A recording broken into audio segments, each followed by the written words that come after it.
everyone. I know that yesterday our video cut off abruptly. It's because YouTube got mad at me. The video was 16 minutes. I had it sitting there for 30 minutes uploading and it uploaded 2 whole percents. So I had to make do. I know yesterday's video was like the worst quality and I also look like a homeless person. So today will be better. And I promise that we're picking up right where I left off yesterday, even though it was abruptly. It is where Mig was going down to the dungeon and she couldn't hear anything in the dungeon. Did we get to that part yet? Yes, she couldn't hear anything in the dungeon. She couldn't smell anything in the dungeon because she also doesn't have a great sense of smell. And what had happened was Roscuro the rat had seen her, and so he's following her. And then she heard a voice in the darkness that she did hear because it was a booming voice, and she turned in the direction of the jailer's voice. That's where we left off. So we are going to read chapter 32, Beware of the Rats. And I'm going to end my video sooner than other videos just so that I've got enough time to upload it, and hopefully YouTube will be nicer to me today. We'll see how it goes. Chapter 32, Beware of the Rats.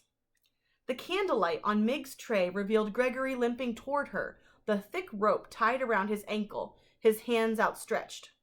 You, Gregory presumes, have brought food for the jailer. Remember, Gregory is the jailer. He just has an interesting way of speaking about himself. Gore, said Mig. She took a step backwards. Give it here, said Gregory, and he took the tray from Mig and sat down on an overturned kettle that had rolled free from the tower. He balanced the tray on his knees and stared at the covered plate. Gregory assumes that today again there is no soup. Said Mig. Soup, shouted Gregory. Illegal, shouted Mig back. Most foolish, muttered Gregory as he lifted the cover off the plate. Too foolish to be born, a world without soup. He picked up a drumstick and put the whole of it in his mouth and chewed and swallowed. Here, said Mig, staring hard at him, you forgot the bones. Not forgotten, chewed. Gore, said Mig, staring at Gregory with respect. You eats the bones. You are most ferocious. Gregory ate another piece of chicken, a wing, bones and all, and then another. Mig watched him admiringly. Someday, she said, moved suddenly to tell this man her deepest wish, I will be a princess. At this pronouncement, Roscuro, who was still at Mig's side, did a small, deliberate jig of joy. In the light of one candle, his dancing shadow was large and fearsome indeed. So he's dancing, excited to hear that she's going to be a princess. Gregory sees you, Gregory said to the rat's shadow. Roscuro ceased his dance. He moved to hide beneath Mig's skirts. Shouted Mig. What's that? Nothing, said Gregory. So you aim to be a princess? Well, everyone has a foolish dream. Gregory, for instance, dreams of a world where soup is legal. And that rat, Gregory is sure, has some foolish dream too. If only you knew, whispered Roscuro. What? Shouted Mig.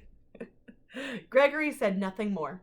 Instead, he reached into his pocket and then held his napkin up to his face and sneezed into it once, twice, 3 times.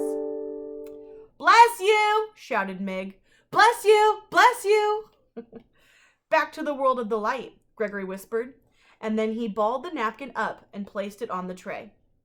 Gregory is done, he said, and he held the tray out to Mig. Done, are you? Then the tray goes back upstairs. Cook says it must.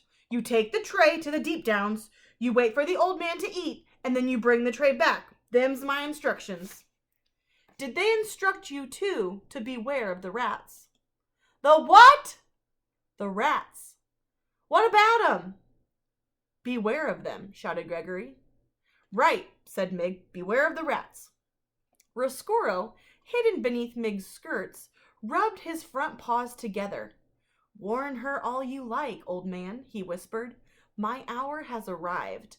The time is now, and your rope must break. No nibbling this time. Rather a serious chew that will break it in 2. Yes, it is all coming clear. Revenge is at hand. I love the image of him, like, with his little paws. Revenge is at hand. Chapter 33. A Rat Who Knows Her Name. I think we're going to hit the end of the third book. A Rat Who Knows Her Name. Meg had climbed the dungeon stairs and was preparing to open the door to the kitchen when the rat spoke to her. "May I detain you for a moment?" Meg looked to her left and then to her right.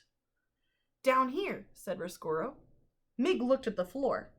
"Gore," she said, "but you're a rat, ain't you? And didn't the old man just warn me of such? Beware the rats," he said. She held the tray up higher so that the light from the candle shone directly on Roscuro and the golden spoon on his head and the blood-red cloak around his neck. "There is no need to panic, none at all," said Roscuro. As he talked, he reached behind his back, and using the handle, he raised the soup spoon off his head, much in the manner of a man lifting his hat to a lady. Remember, that spoon is his crown, right? "Gore," said Meg, "a rat with manners." "Yes," said Roscuro. "How do you do?"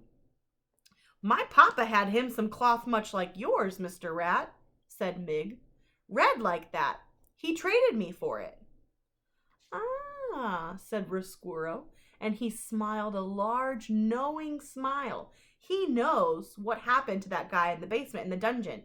So now he's putting it together that this is the daughter that the guy in the dungeon sold for 5 cigarettes and that tablecloth. Ah, did he really?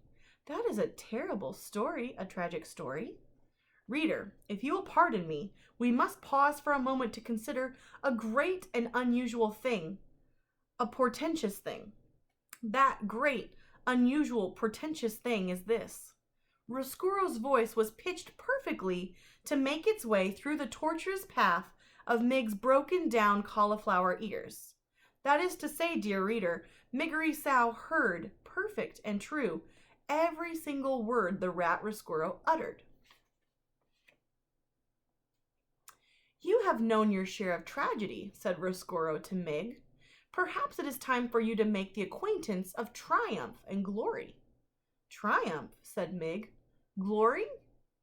"Allow me to introduce myself," said Roscuro. "I am Roscuro. Friends call me Roscuro. And your name is Miggery Sow. And it is true, is it not, that most people call you simply Mig?" "Ain't that the thing?" shouted Meg. "A rat who knows my name!" "Miss Miggery, my dear, I do not want to appear too forward so early in our acquaintance, but may I inquire, am I right in ascertaining that you have aspirations?" Here she is shouting at him, "A rat who knows my name!" And I just keep forgetting how ugly Roscuro really is, the rat. Like, he is very ratty. He is very uncute. No offense. Look at that rat. Ugh. Look at those teeth. "Am I right in ascertaining that you have aspirations?" Which means, does she have things that she wants to do? Is she trying to do something? "What do you mean, aspirations?" shouted Meg. "Miss Miggery, there is no need to shout. None at all. As you can hear me, so I can hear you. We two are perfectly suited to each. We are perfectly suited each to the other." Roscuro smiled again, displaying a mouthful of sharp yellow teeth. "Aspirations, my dear, are those things that would make a serving girl wish to be a princess." "Gore," agreed Meg. "A princess is exactly what I want to be." "There is, my dear, a way to make that happen. I believe that there is a way to make that dream come true." "You mean that I could be the Princess P?" "Yes, your highness," said Roscuro, and he swept the spoon off his head and bowed deeply at the waist. "Yes, your most royal Princess P." "Gore," said Meg. "May I tell you my plan? May I illustrate for you how we can make your dream of becoming a princess a reality?" "Yes," said Meg, "yes." "It begins," said Roscuro, "with yours truly and the chewing of a rope." Meg held the tray with one small candle burning bright, and she listened as the rat went on, speaking directly to the wish in her heart. So passionately did Roscuro speak, and so intently did the serving girl listen, that neither noticed as the napkin on the tray moved. Nor did they hear the small mouse-like noises of disbelief and outrage that issued from the napkin, as Roscuro went on unfolding, step by step, his diabolical plan to bring the princess to darkness. End of the 3rd book.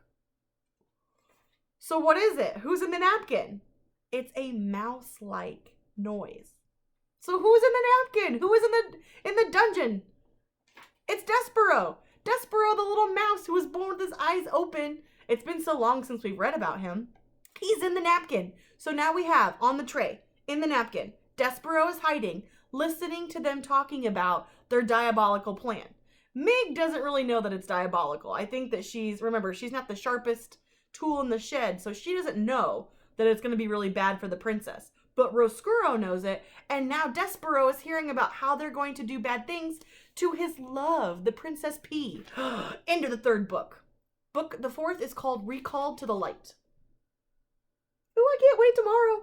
All right, we'll stop there so I've got enough time to add this to YouTube. Let's all cross our fingers that you're watching this easily at 7 p.m. And I will see you in the morning for our 9 o'clock morning meeting. Everything is normal tomorrow. Have a good day.